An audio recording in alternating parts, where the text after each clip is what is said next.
საგამოძიებო კომისიის წევრები ხონში სასჯელ აღსრულების ყოფილ დაწესებულებაში იმყოფებოდნენ. მათ დაათვალიერეს ტერიტორია, რომელიც კარგად ასახავს თუ რა პირობებში ყავდა ნაციონალური მოძრაობის რეჟიმს პატიმრები. არ ცხოვრობდნენ. ეს ყველაზე დიდი სირთულე წარმოადგენდა თანამშრომლების ყარავში იხდიდა, ხო და ეს იყო პერიოდში ძალიან ტევადობარი 750 სიტყვაზე იყო 750-ის 1000-ზე მეტი სად უნდა ყოფილიყო გარეთ ხო სადღაც. ძალიან ცუდი პერიოდი იყო, მაშინ უშუქობის პერიოდი იყო. საერთოდ განათება აღარ იყო ხამის საათებში.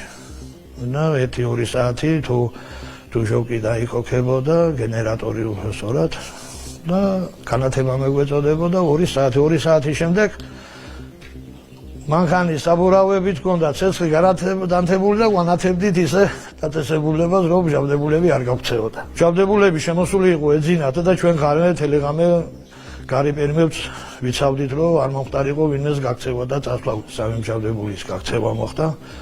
მაგრამ მოხდა უშუქობის პერიოდში, მოხდა ვიშკებზე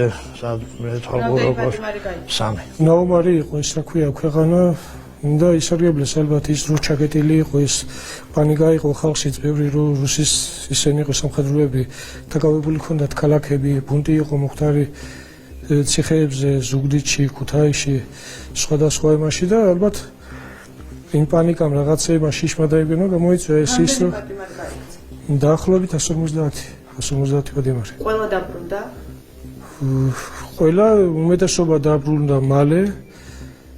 რამოდენიმე ის 3 დღეში იმ ვადაში მასთან რა ქვია ზოგი დაიჭირეს, ზოგი თავისით და დაბრუნდეს მას ზოგს საშელი დაემატა ამით. ნომერ 13 ყოფილი ხონის სასჯელ აღსრულების დაწესებულება იყო ერთადერთი ადგილი დღეისათვის საქართველოში, სადაც შემორჩენილია ეგრეთ წოდებული სააკაშვილის კარცერების შენობა. ჩვენ ნახეთ კარცერების ის სისტემა, რომელიც როგორც ყოფილმა ერთ-ერთმა აკმაყოფმა თანამშრომელმა, ვინც გიდობა გაგვიწია თქვა, ზუსტად ისევეა ხელუხლებელი, როგორც იყო 2007-2008-2009 წლებში. ჩვენ კედლებზეც ვნახეთ პატიმრების მიერ გაკეთებული წარწერები, მათ შორის წლებიც და ის თუ როგორ ითვლიდნენ დღეებს ხაზების ჩამოსმით, იმიტომ რომ ყველანაირი კავშირი გარესამყაროსთან ჰქონდათ აკრძალული და დაკარგული და რა თქმა უნდა ეს ფოტომასალა და რეალობა, რომელიც ჯერ კიდევ არ წაუშლია ისტორიას, შევა ჩვენს დასკვნაში და დასკვნას დაერთვება თან როგორც ფოტო, ასევე ვიდეო მასალა ხონის ნომერ 13 დაწესებულებისა, რაც არის სიმბოლო სააკაშვილის მმართველობისა.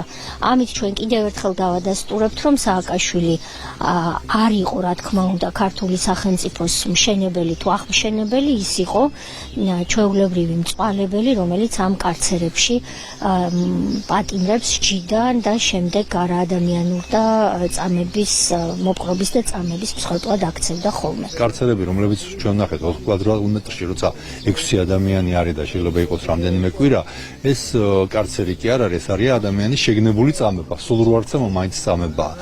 ჩვენს კომისიაზე რასაც ყვებოდნენ ყოფილი პატიმრები, როცა 1 კვადრატულ მეტრ, ისა 1.5 კვადრატულ მეტრ ფართობში, სადაც არ იყო არც ლეიბი, არც საწოლი, პირდაპირ ბეტონზე იყვნენ და იქაც ხშირად წყალს უსხამდნენ და იქ იყვნენ რამდენიმე კვირის განმავლობაში და თან ყოველდღიურად სცემდნენ. ეს უკვე ცემის გარეშე წამება, ამით უმეტეს იმ ცემით დაავადებულები გამოდიოდნენ ადამიანები და მთელი ცხოვრება შერყეული ჯანმრთელობით არიან დღემდე. ამიტომ იყო ასეთი პირობების გამო იყო ამდენი გარდაცვალების შემთხვევა. ტუბერკულოზის საოცარი გავრცელება, იმიტომ რომ აი ესეთ საკნებში, სადაც ჰაერი არ მოძრაობს, ერთ ტუბერკულოზიანს შეუშვებდნენ ჯანმრთელ ადამიანებთან და რამდენიმე კვირის მერე ყველას ჰქონდა უკვე ტუბერკულოზი. თურმე ეს პირობები ყოფილა სანატრელი პატიმრებისთვის და აქ მოხვედრისთვის ხალხი ლოცულობდა, თხოვდა ვიღაცებს და უნდა რაღაცნაირად ვიღაცასთან უნდა ჩაგეწყო საქმე, რომ აქ ამ ადგილას მოხვედროდი. იმ პირობებში, რაც ჩვენ ვნახეთ. რაც კომისიაზე გავიარეთ და მოვისმინეთ ჩვენ ძალიან ბევრი პატიმრის ისტორია, იმ ციხეებიდან ალბათ მარტო ეს არის დარჩენილი, დანარჩენი ყველა უკვე აღარ არსებობს და ახალი შენობებია და ახალი პირობებია.